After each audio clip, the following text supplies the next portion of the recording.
Welcome to the Ziggurcast podcast. Thank you for joining us today on the live stream. I'm joined by three spectacularly talented guests. This is Phil Cridge, Josh Astrop, Christianne Risman. We'll start again. This is Phil Cridge, Josh Astrop, Christianne Risman. Rizzle Kick. And I'm Charles Haynes, your perennial podcast host. And we're going to be talking about the conflict in Oman. It's a serious subject that I asked all of my guests to research. That's why I did my PhD in. That's one of the reasons why you're on the show. No, they are all creators of one type or another, and we're going to talk about hustling today, which is one of those things which I personally don't like the term. It's one of those things like in the last 5 or 10 years that people say about like hustling. Phil, I think you're a big fan of that phrase. I'm such a fan. There's no other better word for that thing that we're trying to describe. Tell me a better word than hustle for describing hustling. The reason why I don't like it is that some people use it to describe stuff which I wouldn't call hustling. It's work. You're doing your job. Working hard. Don't call it hustle. There was this guy that I follow online, and he was saying that some guy was like saying, I hustle all the time, always hustling, I'm always trying to close the deal or finish it off. And he was like, that's not hustling. He said that a friend of his had to leave the restaurant when he was on like a Valentine's dinner with his girlfriend to help close the deal or to finish something off. And he was like, that's hustling. Hustling is like where it's almost negative. There's a cost. There's a cost to your life. I always I associate it with struggling as well, and that's not very nice. Like, you could be doing really well, and then are you still hustling, or are you hustling? There is a slight element of like the way you say it of a pimp. Yeah. Well, it's like Del Boy was hustling. Yeah, there's a sense of urgency to hustling, I think. Yeah. I think it's like you're making your backed into a corner. Yeah. You've got no opportunities. You're going to have to be a bit cheeky to make this work. Are you a cheeky person, Josh? No, I don't. I think hustling. Am I a cheeky person? No, I don't. Please don't ask me direct questions. I'm just questioning my personality. I don't know. Who am I? Hustling. I love your style. Thank you. Okay. Gary V, who is fantastic, but a bit mental, I think. He. Like that whole thing around hustling that I don't like is like, work 20 hours a day. You can sleep when you're dead. It's like, well, no. If you don't sleep, you will be dead. I want to sleep right now. Yeah, and that's a great way to make sure that you'll die sooner than you need to by working too hard and not sleeping. So you can tweet at us at Ziggurat XYZ. Also follow us on Instagram on Ziggurat XYZ. You can also add comments in the description. Ask us how often any of us sleep. That'd be a great question. Too much. Too much. At least once a week. Yeah. I think I sleep like 9 to 10 hours a night. It's so good. I love sleep. I try and eat every day and try and sleep every day. I've got some real basic life rules. Yeah. Occasionally go to the toilet, but don't take the meat. Or take the piss. I was trying not to swear. It's an explicit podcast. Oh, for fuck's sake. But You can know what you want. Yeah, I think there's an element which I don't know where it's being driven from. Maybe it's kind of an American US hustle culture of. I see it a lot on LinkedIn, and I try not to spend too much time on that. But these are the habits of highly productive people, or hustlers succeed with these, And it's often someone saying, I get up at 5 a.m. and here's my daily routine. One, that's as fake as social media version of life. LinkedIn's no different from Twitter when they post a selfie of themselves and the rest of the rubbish in their room has been tidied out of frame. That is just as false as that when they say, typically I'll have a seaweed grass mocha at 5:30 and topped with garlic foam that I picked the day before, and then it just goes on through that of this the most productive day that anyone could possibly have ever. See, I believe that there are some people who probably actually do that, but it's when they say that they do it and they enjoy it. I'm like, no, no. Is this where Phil says, I'm a huge fan of He's releasing a line of chaos movies. I can't wait. Is it going to be called? It's going to be fun. Now I know why I was invited. I'm the You're the fool guy. Yeah, that everyone gangs up on. Brilliant.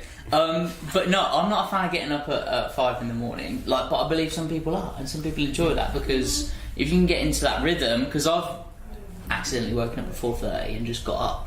It doesn't happen very often, and it's beautiful. Do you know what I mean? And going back to hustling, working 20 hours a day, or 18, or whatever you want to talk, is I would disagree. It's how you want to live your life. At the minute, I really like that. I'm not saying I'm going to live that life forever, but right now I really like it. And when I was in my previous job, which was a job, very well paid, got to travel a lot and everything like that, there was something missing in my life. You were and it was a hustle. It was a hustle. Pardon? Air stewardess, is it? It was not an air stewardess, no. Sorry. And I craved the hustle, and now I've got it, and I actually feel happier than I've ever been. Although, my mum and family are you need to rest. Blah, blah, blah. And I may burn out in 3 or 4 years or whatever, but I'll sense that, and then I'll be it's time for a change now. But at the minute, I'm really enjoying that phase because that's what's driving me. But in a couple of years, it might be a different story. You just got to keep in tune with your body and listen to what you want. Do you think something new? Do you think that so maybe this is something where I like to think I have a creative job. All three of you create something in one way or another. Do you think actually it feels at the moment that we have a monopoly on a balanced lifestyle? That something, it's not just that you are creative and that you get to explore your creativity, but it often comes with being entrepreneurial, being a freelancer, owning your own workload, being your own boss. That all those things together form a lovely balanced life, or that because you're doing something you enjoy, and your mum says, "Oh, you're working a lot at the moment." You're like, I don't feel it. Yeah, it's I like working. I like doing this job. Yeah, I like doing this. I like working. I like building things. I like, doing whatever I need to do. There's some bits I don't enjoy, but most of the time I do. And that's the difference. Is unfortunately, some people don't enjoy the job, so they look at it as work. But, or that only creatives get that position, that job, that satisfaction. I think every job can be creative though, because you just said your job's not creative. Did I hear you? No. I think of my job as being creative. Some people might. No, I think of your job as creative. Well, this is part of your job. You're problem solving, and this is creative. Yeah. Do you know what I mean? It's like an engineer. I believe is creative. They're coming up with creative solutions every day. That's a creative job to me. I think you can enjoy a job that's not necessarily creative though. I think just whatever you like and whatever you're passionate about, and even if you're not creating something as such, if you're just doing something that you enjoy, I definitely think you can do that without being a creative. Because I've had creative jobs that suck dick. Just not hard art, or just really. That was a painful face. Yeah. I felt that. And they don't enjoy it either if I pull that face. No, they don't. That's why you can't do it. Exactly. You suck dick. I didn't realise I was 14. I'm really excited to see what that face actually looks like. It was quite a good impression, to be fair. Thanks, having seen both. Great, thanks, Christianne. You're welcome. That'll be the Instagram highlight. And I've had my last job. I was like a tech consultant project manager. One of the best jobs I've ever had. Actually, I felt that was more creative, and I enjoyed the people I worked with a lot more than. I think that is the most important thing: is enjoying who you're working with. So I once worked as a logistics coordinator for a chemicals trading company. I knew absolutely nothing about chemicals, and it was a very therapeutic job because it was putting things together, but it was in no way creative. But I loved it for the year that I was doing it, just because we were in a small office and everyone was just so much fun, and we just got along really well, and there was a really good kind of social environment within it. And so even though it wasn't creative whatsoever, and even the job itself wasn't, apart from the fact that it was therapeutic, it really wasn't exciting. I loved it, and I really enjoyed going to work. I didn't dread going to work. That is the worst. Yeah. Mm. When you're just I just don't like that Monday morning feeling. Yeah. I'll never forget that feeling. Yeah. I think it's that things like that make me think, right, maybe you should be working a little bit harder. Otherwise you're going to go back to it. You're right. It's not one of the biggest drivers or the things that makes me hustle is not actually the feeling now, because it's good and I want to try and maintain that, but it's the bad feeling before. And it's really difficult because I often get emailed, or I go to do like careers talks at university, and they always ask me, what job should I do? How do I get to where you are now? And I'm like, well, don't do that. But, and it's really difficult now because I've got to the point where my advice is job satisfaction comes from your colleagues, not necessarily the industry you're in. And to a graduate, that's really like, how do I follow that advice? Work in 20 places until I find somewhere that's nice? Kind of. Yeah, it's pretty much it. That's how life everyone as else well. is. But then You try until it works. But when you're starting out, you want to hear, to be a graphic designer is a great creative job, or an engineer, it's really fulfilling, you should pursue that. And it's like, well, really? I don't think you ever really know what you want to do though until you've done quite a few things. Even if you think you're enjoying something, you need to compare it to something else. Otherwise, you don't know how much you enjoy it. And so, I think you just, especially in your early years of working, you need to just meet loads of different people, try loads of different things, and put yourself outside of your comfort zone, and then you do gradually realise what you want to do. But I think it's really unrealistic for people who are like 18 and asking for advice, and they just expect, or they want to just be able to go into a career that they love. And it's like, it's not realistic, and it's not going to happen like that. I think it needs to be, it's a balance, I think, isn't it? It's doing something you like with people you like. That's, if I had a job where I used to sell pies at a football game, right? Yeah. And you were the pie man. I was the pie man. And it was a crap job, but I had a laugh with the people that I worked with, so it was fine. It was an easy job, so it wasn't stressful. But then I've had jobs that have been what I thought I wanted to do, but I was working with people that I didn't get on with, so it wasn't fun. It's like, it's definitely that balance. And if you land if you land what you think is the perfect job for you, doing something you love with people you love, who stays with the same company for their entire career? Yeah. All these people are going to be moving. So there's something that you can't plan for, and even when you get it, it's not permanent. So, I think you need to be concerned with what you can control. So doing something you love, and then hopefully the right people come around you, and So many engine plugs. Go for it. So many. Phil, That's ridiculous. you co-founded a co-working space. Something called Co-work Engine. Go on about it. Well, I did say that to lead in, so you can sort me out. Perfect. That's Did you pay Josh to segue for you? That is definitely not. I mean, the Josh Astrop podcast. I mean, I think. Christianne, you should mention your channel. Bananas. There we go. But no. Just on a serious note, it's like a lot more people are becoming freelance or remote working or whatever, and that gets rid of, like, now you can pick who you do your job alongside. So find what you love, because it's easy to do it by yourself as a freelancer remote working out, and then go find a co-work space where you actually like the people in it. So then so now, like, rather than a job for life and maximum security but no freedom, like, the world's turning into maximum freedom. There's not much security, but the more and more people that take on that freedom, there's actually security in that, because there's loads of you doing it. That's what I was saying about this office. I was like, this is so fun, this co-working space, because it's like you've got colleagues that you don't have to shout at, and you don't get angry at. Shout out to NM Workspace. I love the way that, Christianne, your version of colleagues are people that you shout at. And this is great for a place where they're like colleagues, you don't have to shout at them. Well, you don't need, I don't shout at people, but just get passively aggressively angry. That is worse than shouting. The passive aggressive. One of the most terrifying office rituals, which I'm so glad I'm not part of anymore, is tea.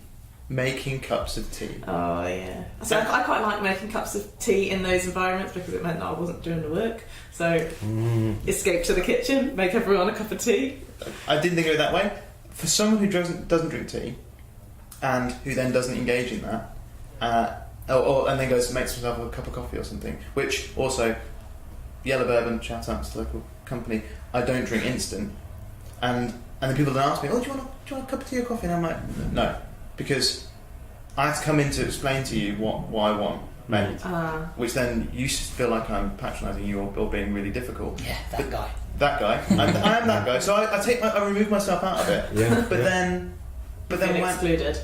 Then they're like, well, why aren't you? When I go in and make myself one, they're like, oh, you didn't ask. I'm like, no, I'm not on the team. I'm not on Team T. Team T. I'm just solo. Yeah. I know it's not a diss. Just to bring that word back from the 90s. Yeah. It's not a diss. I just shouldn't make tea for 5 people when. Yeah, I'm with you on this one. See, I'm not, just because I'm a procrastinator, and making tea was making everyone love you as well as they think you're being busy as well. They're like, oh, look, she's being productive. Well, really, you're doing nothing. You're just you're boiling the kettle and you're making tea. So Christianne, she's such a team player. Yeah. She's great. I mean, every time making tea. Yeah. I don't know what she does at the office. But she makes a great cup of tea. Christianne makes the tea. What else does she do? I mean, it's interesting that Dan Grushi, who was on the podcast, the last podcast, he was in the army for a long time. He referred to someone who makes a tea for themselves as Jack Brew.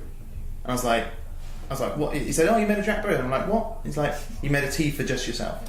I'm like, it's such a thing. Yeah, it's got institutionalised that. Yeah. Oh, you know Charles Jack Brew.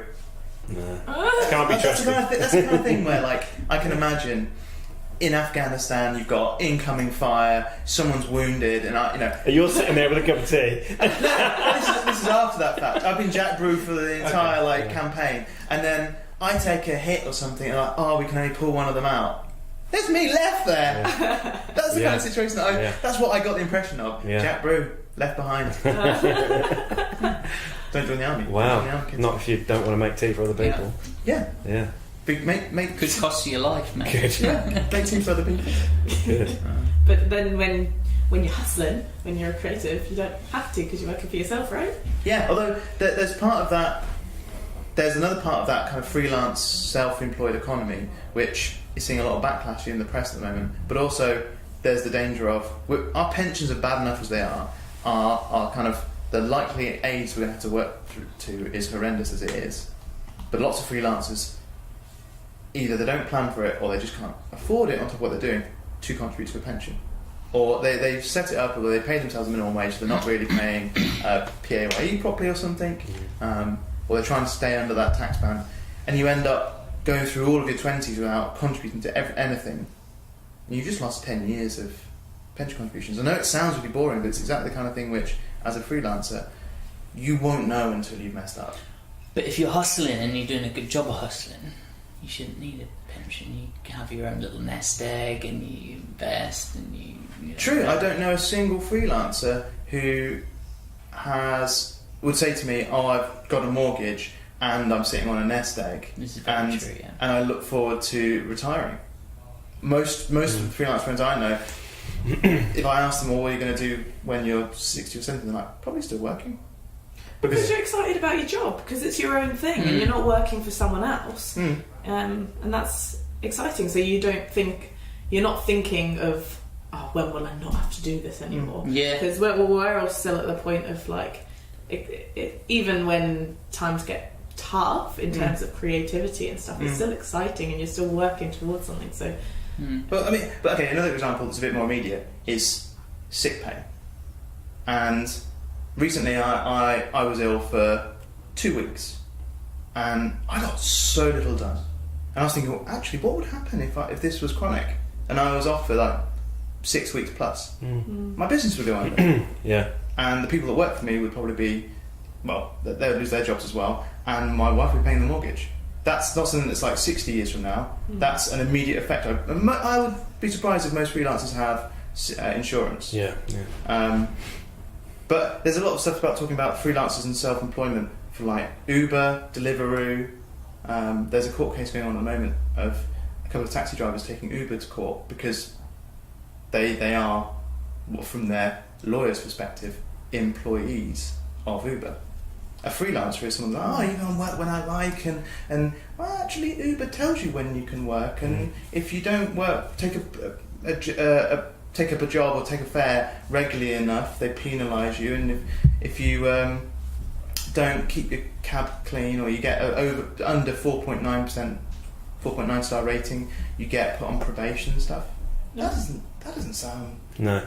Well, that's one of the many reasons how they've been successful, isn't it? That they have managed to cleverly get away with not doing things and not paying things and being able to, play the system. And unless any of those taxi drivers have got paying for insurance, employment insurance, or contributing pension, that's tens of thousands of people that when they reach 65 are going to go, oh wait.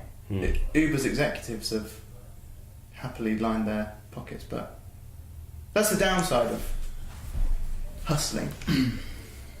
I think that's something which hustling is a relatively new thing in that regard, being freelance, being creative, being an individual, that I don't think we've seen the repercussions of yet. Yeah. Not even something I've really thought about. No, it's not. It's not.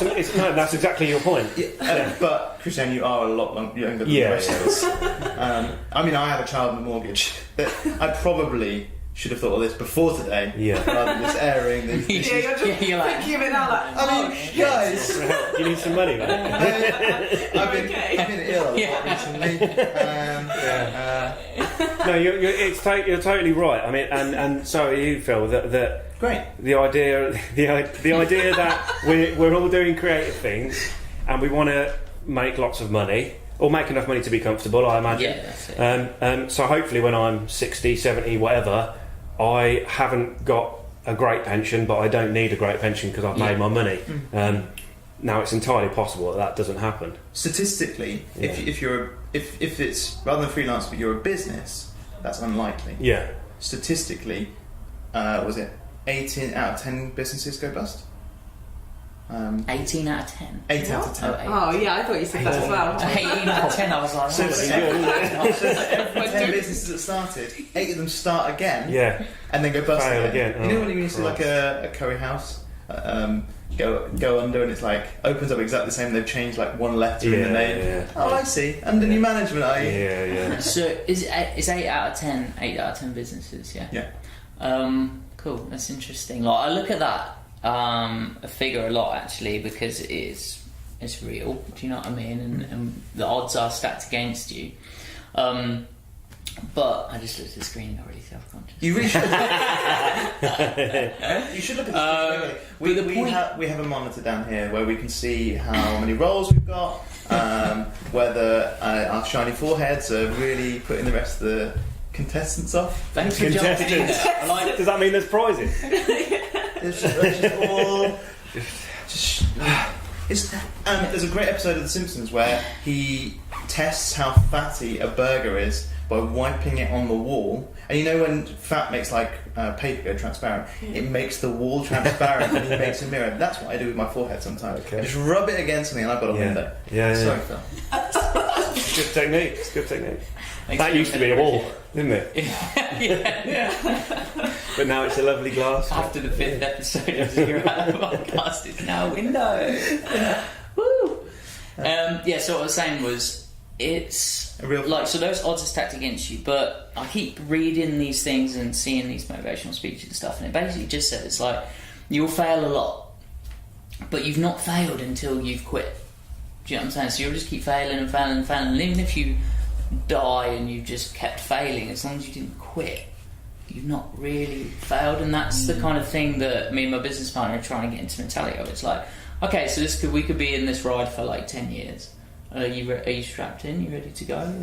Yeah. And that's the kind of mentality we're trying to sort of establish, is like we could go bankrupt, we could anything, but as long as you pick yourself up again and pick yourself up, eventually you will make it. And I think the 8 out of 10, the reason you have 8 out of 10 is because lots of people will try it and really give it a good shot, but you never really know how close you are to success. And so many people probably quit just before they are, or they probably quit way before they are. That's another story. Well, I agree with you. I also think that's extremely dangerous. It is, yeah. Because everyone has to have a dose of realism, so that because you hear about people who they remortgage their house and they get rack up massive debts because of that. You need to keep trying. You need to fail 10 times before you succeed once. No, you need to succeed once. So all those kind of phrases. But at the same time, I also agree with you in that being a freelancer or trying to be a successful content creator or running your own business, you need to be slightly delusional. You do, yeah.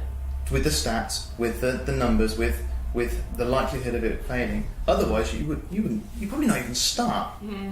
But you've got to be massively optimistic. Yeah. You're basing so much on I think. No matter how, if you've got historical data for the last 10 years to say that this type of business grows this much, every other business that's ever been started in this area has grown this much. Okay, great. I think. Yeah, I think. I don't know. You don't know until it's happened. So it's like you have to, at one point or another, you're putting everything on a hunch or I think it's my best guess. And actually, that's maybe my biggest issue. I think you've nailed it, Josh. We'll do that as a highlight. You're right, Josh. Correct. Ding ding ding ding ding ding. That's my biggest issue with hustle, is that motivational, delusional element of hustle where people think that's all of it. That all you need to do is maintain a positive attitude and keep trying. Whereas that is not all of it, because that you just mentioned market research. So what are the other all the other businesses in this area do well? We just had a comment in from the lovely Jake to say that he's loving the topic today. Thanks, Jake. That you need market research. You need to work hard, and you need to be open to criticism and realism and information, so that you don't fail 10 times doing the same thing. That you fail once, you learn from it, you try something else. And I think that's one of the best things, one of the things I love most about YouTube and YouTube content, and you do this really well, Christianne, is you'll tweak things. You'll try something with a video, you put it up that week, and if it doesn't work, you're like, tried it, great. Yeah, and you've learned from it. You don't know what's going to work out, and I hate when people ask me. They're searching for a formula of how to make this YouTube video and how to make it perfect, or they'll come to me and they'll be like, I've made this video but there's something wrong, blah blah blah, and I'm like, just put it out and just see what happens, because the videos that I started making were absolute shit, but at the time I didn't know what I was doing, and that was okay, and it's through trial and error that I've found, well, I'm still finding it, my niche, and just finding what I want to do, and also my mind still changes all the time, so and the content that I want to create still changes all the time in my head, and so you can't, there's no right answer, and even if you're not 100% happy with something, just put it out, see how it goes, and it's just an evolution, progression. It's interesting that I think it's more of a Silicon Valley thing, or maybe generally an American thing, that they refer to people, and there's a business method called growth hacking, which is just a really fancy way of saying iterative steps of changing small things, and if it doesn't work, tweak it, change it, fail fast. That sounds more fancy than the initial. Growth hacking is like, like job title, I'm a growth hacker. Okay. It just sounds a bit douchey. I hack growth. Yeah, growth hacking more often than not is not growth hacking, is it? It's just trying something different. Yeah. It's so annoying. It just looks like a buzzword, doesn't it? Yeah. It's like, this just doesn't mean anything anymore. You mean marketing? Yeah. You mean I've never even heard of it before. Growth. Or life hacking and all that. Yeah. It's like life hacking. Flush the toilet after you use it. Wow. Oh, great. Life hack. It's when people come out, I've never thought of that before. I'm like, yeah. This is groundbreaking. What did you Ben breaking? How did you manage before? Joke for the plumbers out there. Thanks very much. But you're right. Lots of young YouTubers, but even really well-established ones, when they're starting to get tired, or there's a bit of burnout, and they're like, when am I going to find the formula? And it's the same with the business, the same with YouTube, and you're like, the thing that you've already learned the lesson, you just don't want to admit it really, which is there is no formula. Yeah.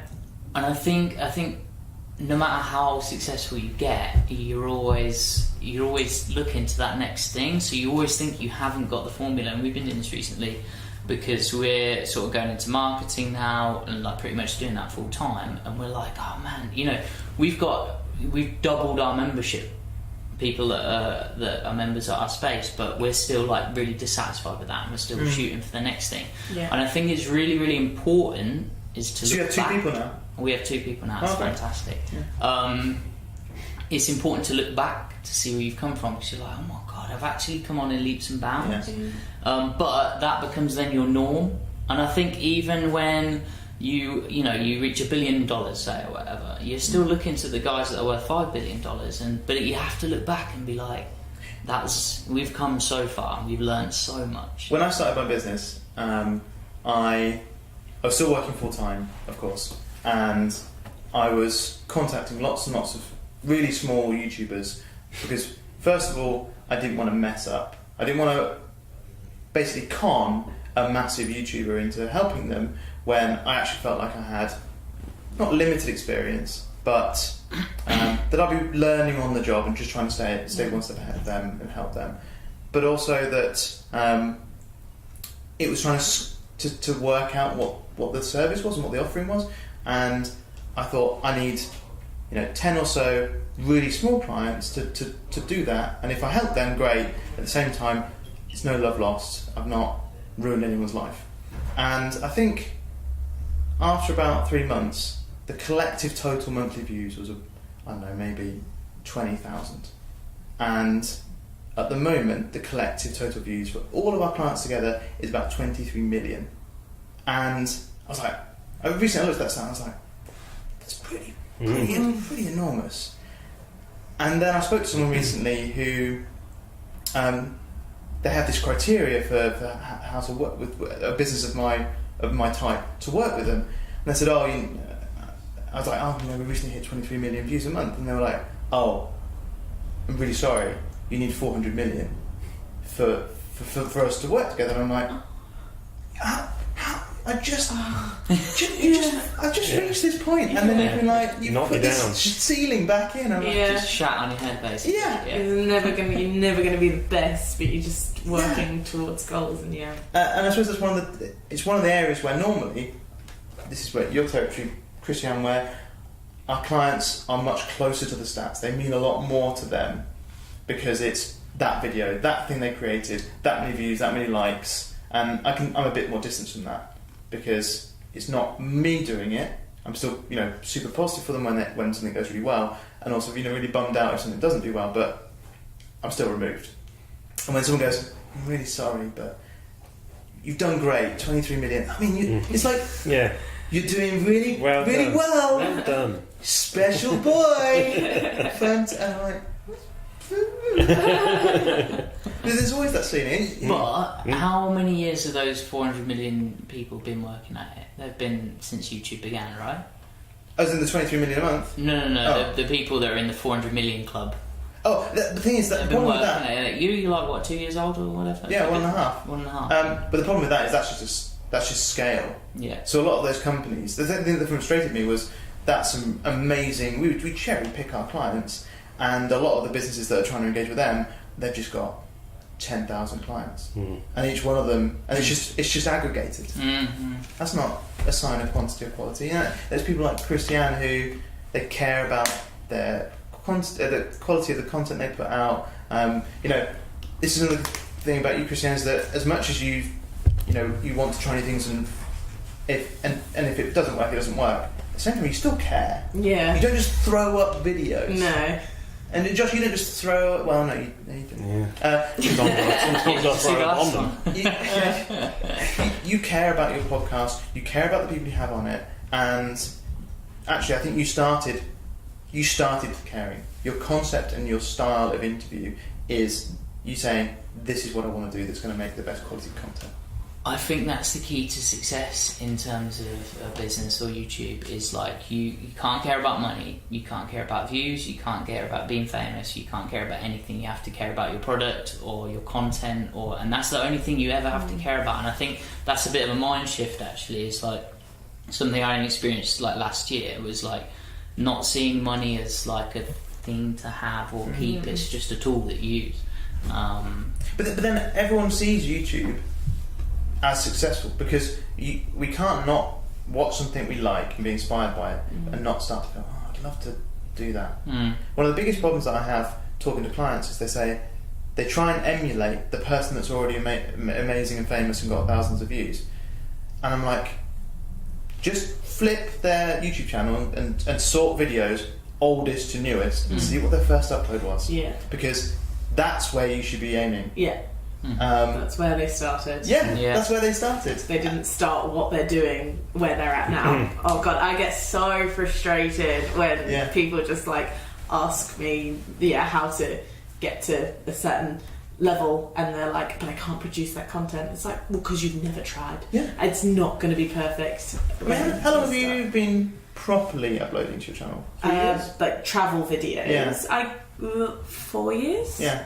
Something like that. It's not like you can say to them, well, upload for 4 years and you'll... I've said that to someone before. They pretty much told me to fuck off. Yeah. And I'm just like, I don't know what else you want me to say. That's how I did it. Yeah. So, like, what advice do you think I have for you other than that? Because that's the only way that I did it. In which case, practice for 4 years, Yeah. then upload your first video. Yeah. No, that still doesn't work. Great, you just want a shortcut. Yeah. It's like saying to somebody, I've got a degree in whatever. Oh, I want a degree. How can I do that? Or you go to uni for 3 years. Yeah. No. Well, just give me the bullet points. Yeah. Well, it doesn't work like that. What's the answer to the final exam? Yeah. Well, you can, there are tips and stuff, but when your goal is to gain 4 years worth of experience in one conversation, maybe it's not going to work out You're just for not you. good enough, Josh. That's the problem. I need to consolidate my thoughts. That's when you know it's not really for them then, because they want the They don't result want it that and not much. the process. Yes. And you can only succeed at something if you love the process, because that's the thing that will get you through it, which I guess is bringing it back to hustling. Hustling is Don't do my like job for me. doing that process. Doing that process even in the face of adversity, in the face of being like shouted down by everybody, and it's just you left, and you love that process, or you love that thing, and you just keep hustling. Yeah. I think that's what hustling is. I think, It's like in the face of adversity, when that's- you got no mates, that's- you just keep. That's 3 years worth of a degree. there you go. Summarised into... I mean, you've got it. Exactly. Got it. You just disproved my theory. And that's one of the criteria that when I talk to potential clients and I say, you know what, why are you doing this? And they're like, oh, I want to be big on YouTube. I'm like, I'm out. Yeah. Sorry, that's not the criteria. You need to love the process, otherwise nothing's going to get you going through the 3 or 4 years before nobody knows you. That's funny. When you said that, people get in touch with me saying, "Can I be on your podcast?" And as a rule, I say no to anyone that asks. Yeah. Because I feel like I've said yes to a few people that I happen to be interested in already, or I then looked into and I thought, oh, actually, you're onto something. But I feel like sometimes it's. I mean, that's so. Can I get on your thing for likes? Do you know what I mean? It's I don't know. Yeah, I mean, it's I have this ego that I need to fulfill, or I have this thing to push. Like, do you really want to come on and have a conversation about stuff, or do you want a podcast that you've been on so you can share it and get more? Not that I'm going to, give them more likes or whatever, but I feel like why do you want to be on it? And then, maybe you can't get into that conversation, but it's, I think it's a similar sort of thing. What are your intentions and why do you want to do it? Is it for the same reason as me? And selfishly, from my perspective, I want people who are sold on the process, because I want to be in that. I want to be involved in that process. I want to be on the journey. I want to be, involved in the excitement. And it's amazing that no matter where people are, the most successful people tend to always, you were talking about there's that target above them. Wherever they are, they're like, oh, that's where I want to be. And I'm like, you made it. You've already. Well, don't say that. Say, no, great. That's absolutely. Let's aim for. We're on Earth. You want to go to the moon? No, we'll go for that. Next, I'll make some calls. With NASA.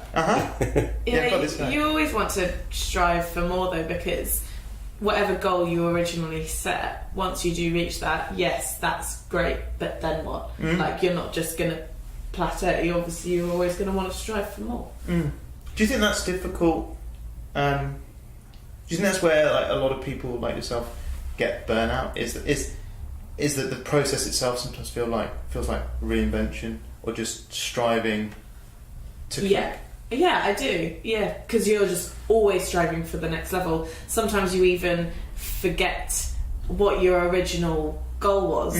Like, because let's say, so right now I'm on 41k, so the next kind of big goal is 50k. But when I'm on like 49k, I'll be like, but 60k is the next one. And so I'll reach 50 and I'll be like, 60. Yeah. Like, and it's just not as much of a big deal because you're closer to it, and then you're closer to the next one and the next one. It is, it's just constant.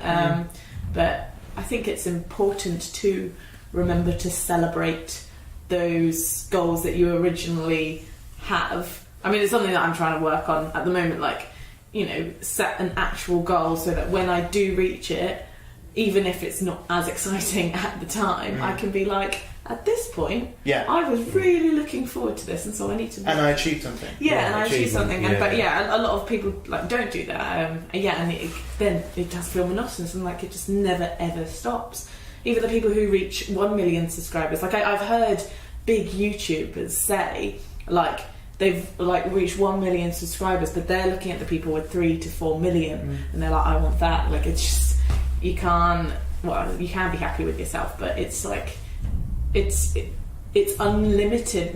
What's cool about YouTube is that the possibilities are unlimited as opposed to normal jobs. So that is really, really cool. However, yes, it's harder to get excited about reaching goals because it's just always going to go up. And you need to set something like, if your goal is 10 million subscribers, I mean, that's a way off. You might achieve it, but it's a way off. I think one of the difficulties I have with that kind of mindset is when they start to settle, like. And it actually sounds... maybe this isn't the attitude that I should have, but when people go, I've reached what I'm happy with. And that's fine, and it sounds like I'm negative about people then getting comfortable and content, because contentment is one of the nicest things. Ambition seems a big part of it, but then how do the guests counter that burnout? Yeah, Jake, you've asked the right question there. Jake, why don't you just come and sit in Yeah, there, he should have come down. He's already been on the podcast. Yelling questions from the sidelines. Well, actually, that does relate to what I was going to say, is that if you don't set realistic goals that you'll find happiness in and that you'll be content with, and that give you some kind of, they're not just arbitrary, which I think one of the problems with YouTube stats is they're arbitrary. 50, you can say 50,000, you can say 60,000, you can say 100 million. They don't mean anything in themselves. It's also useful. Get anything for it. Yeah, it's also useful to be like, I'm happy with my content, or that I've made a piece of content that challenged me in this way, and I was happy with the outcome, or that I've got a certain number of members that bring in a certain amount of money and then allow us to invest in X. And that's where I struggle with people who. Contentment's a really useful thing to have in your life, and I hope everyone finds contentment in something they do.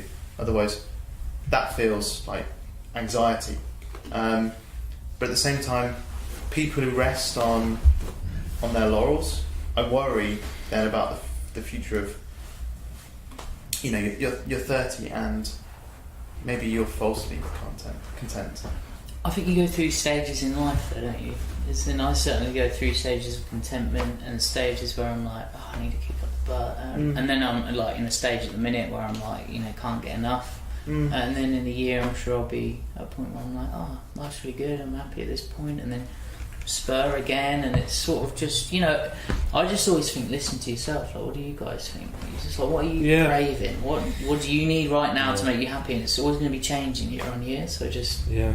I think, well, I've had the studio for 8 years now, so that's enough time to go through several transitions, I think. So, yeah. Or 8, or probably more, to be honest. But yeah, the first 3 years were hectic. It was, 80 or 90 hour weeks, 2 different jobs, and that was hard. But at the time, I was doing it, and it was fine. I was 8 years younger or whatever, but I don't think that particularly. It'd be weird if you were 12 years younger. Felt like it. No. So it's, I think, and then I've gone through periods of, business is good, and I'm like staying at home watching TV all day because I've got nothing to worry about because the business is making money.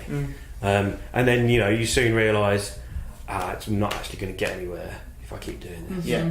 And then I'll start doing some stuff. So I think and I don't have a business manager, and I don't have anyone telling me to do anything other than bills that I have to pay. So providing I hit the bills, then I'm fine.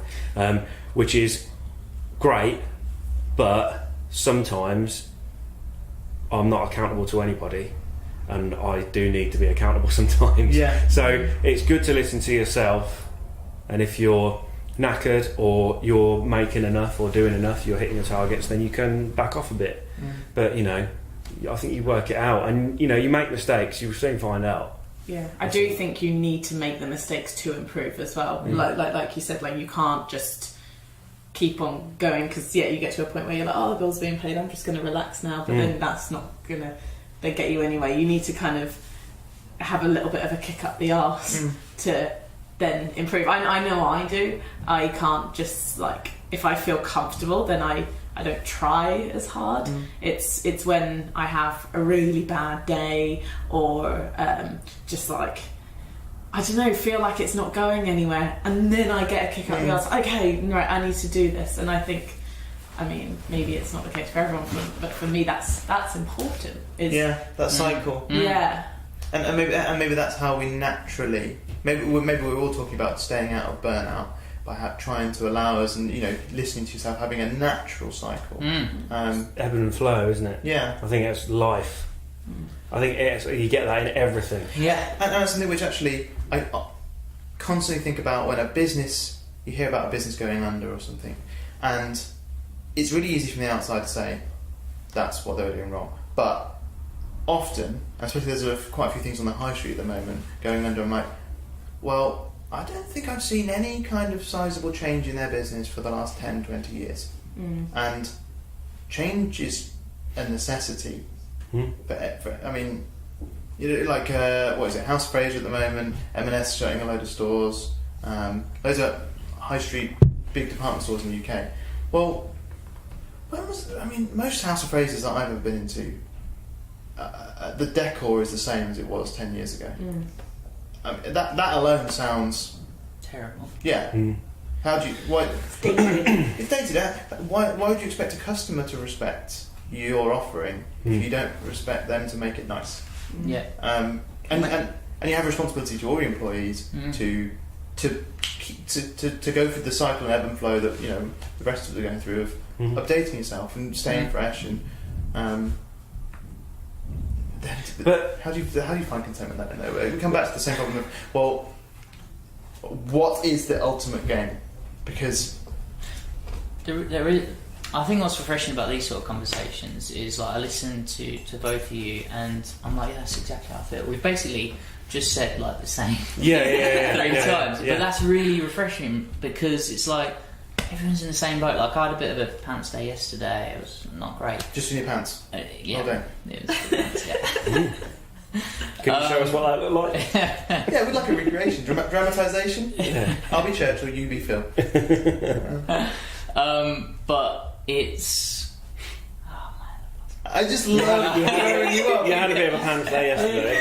Yeah, and it's like, I was beating myself up, but then, like, just in 5 minutes I listened to you two, and I'm like, oh, everybody's the same. Not everyone's the same, because but certainly people that are trying, we're all the same. We're all just making our way. We're all just hustling, aren't we? We're all hustling. Like, as unique as we are, and we're all doing very different things, I think. There's so many similarities. We're all living in the same society, operating under the same rules and laws and stuff, and we're not breaking laws. We're in the same system, but we're doing different things. And I think the struggles are the same, whether you're whoever you are, whatever you are. There's so many similarities just being alive. We all have doubts of, like... Got deep, bro. Yeah. As soon as it went to being alive, I was like, wow. No, I think that's it. That's what it's all about. It's like boiling it down to the basic similarity that we've all got. The meaning of life is... Hey, Charles, crack a joke. Yeah. I just talked about Churchill and you being in the same room. Beating my pants. Yeah, exactly. That's not funny, that's a serious situation. You're right. He had a smoking problem. And a coke problem. That's true. I was listening to a podcast the other day. It was the Adam Buxton podcast, which I know you're also a fan of, Josh. Yeah. And I was listening to an oldie, and he had a guest on there. I think his name was Adam Curtis, the documentary filmmaker. And I really enjoy people like him who talked about the kind of nuts and bolts of culture as a thing that moves around, has trends, and represents something or hides something. And he said one of the biggest things issues that we're kind of having at the moment is we have the cult of what he referred to as individualism. And he was talking about that with regard to us not being very community minded, and that 20, 50, 100 years ago, like during world wars, when the communities would come together and everyone would be helping out their neighbours, and it had to happen, but there's also a mindset that allowed it to happen. Of you were in a union or your workplace, you were striving towards something, and ultimately when you died, you didn't feel like, oh no, I've ended, but that you were you'd contributed to society, or that at least your family was something that lasted on past you. It really struck a point with me, because I thought, wow, one of the biggest changes that you could see to mark the difference between community, collectivism and individualism is YouTube. We've gone from TV, film, which the average Hollywood blockbuster takes about 300 people to make. That's a lot of credits. And that's not even, if you're talking about like an animation production, it's thousands. I think the biggest IMDb credit list or something is animated film, and it's like 1,200 people worked on it. It's huge. That's Avatar. I don't think so. I think it was something a little less well known, but yeah. But let me finish my point, Phil. Yeah, go for it. We went from TV productions, these like basically a community work, and hopefully being on TV and becoming community events, to everyone wanting to produce their own content.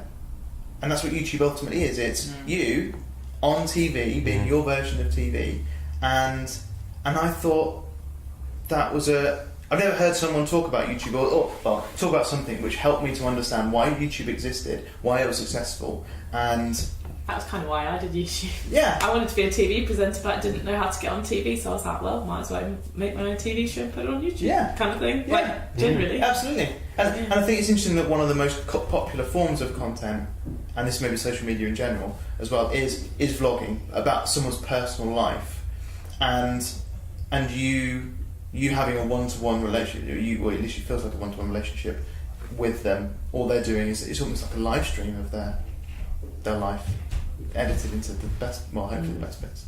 And I don't have anything else beyond saying that, other than I find it interesting when someone allows you a tool to talk about or help understand a cultural phenomenon.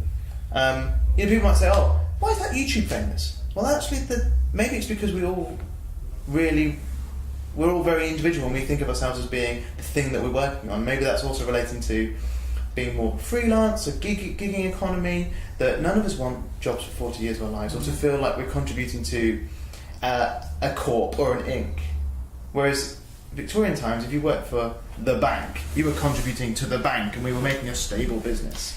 But the bank used to be a respectable industry, didn't it? Yeah. Anymore.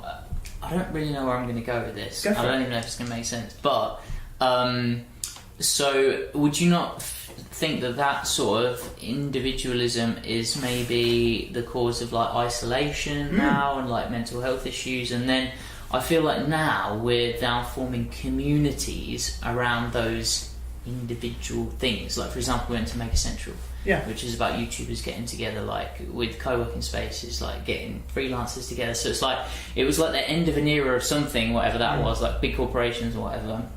So there was this uncertain period where no one knew what they were. They're just doing their own thing.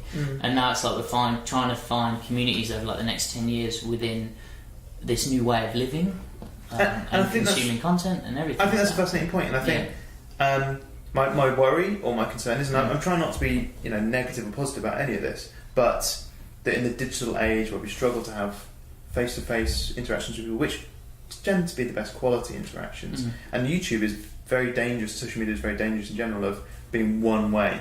You get lots of super fans and stalkers and stuff, because they think they're in your room with you because you're filming in your room. They know everything about your life as well. But they've not. It sounds like you've had a few. Like, you're like, It's just I've met a few subscribers in person who haven't been creepy at all, but sometimes they'll just refer to something that I might have said in a video, and it will just be a mundane vlog that I may have made like 2 years ago, that when I may have mentioned something about my life, not ridiculously personal, but they'll just mention it to me, and I'm like, sorry, like, how do you know that about me? And because it's not a conversation, that it's one way, and when they talk back to you, you're like, oh yeah, wait, you think we've been having a conversation, and that's how a lot of societally there's kind of neuroses and things happen.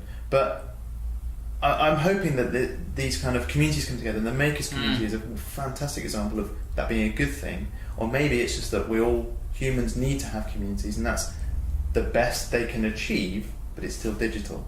And I feel like social media, especially like all the social media platforms actually, they're a novelty. Do you know what I mean? And I think as the novelty wears off, we'll learn to use them alongside our physical lives, but people got a little bit obsessed for a while and probably still are. But hopefully in the future we'll learn how to use them symbiotically. Yeah, and maybe that's something which... this guy, I loved him for asking these questions and kind of talking about trying to, the tools of how to talk about YouTube, and then asking, what are we missing? Do we need more physical interactions based around our digital interactions to make sure that those communities are solid, rather than like VidCon, biggest kind of YouTube event of the year, is happening next week in California. It is screaming fans and big vlogger type YouTubers. That to me is an unhealthy interaction. Those are fans, not audience members, and that. It's like the old-fashioned way, isn't it? Yeah. It's like A-list celebrities and stuff. It's people screaming and going mad at the Beatles. Yeah. And paying the 20 quid for a signature. Yeah. And a photo. It's a lot more than that these days. Yeah. Especially for look mine. into that. That's Christianne's main form of income. She sells £1,000 signature a year, and it's done. Good job.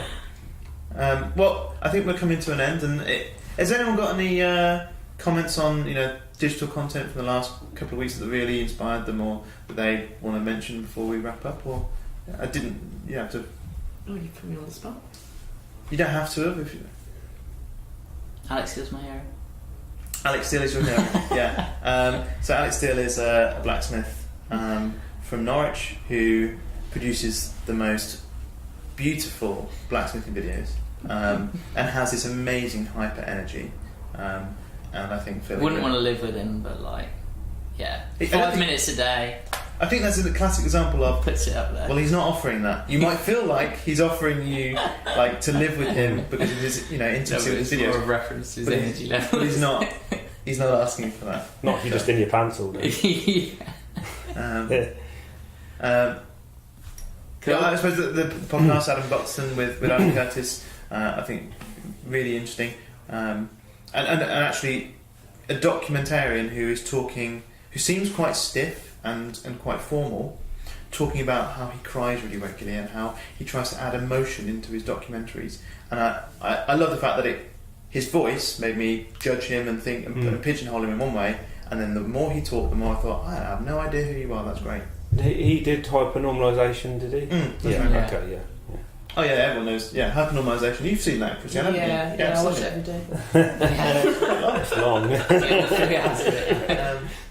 Great. Anything else? Thanks for having us. Thanks for having us. Thank you for watching, and tune in another time for another podcast. Bye. Bye.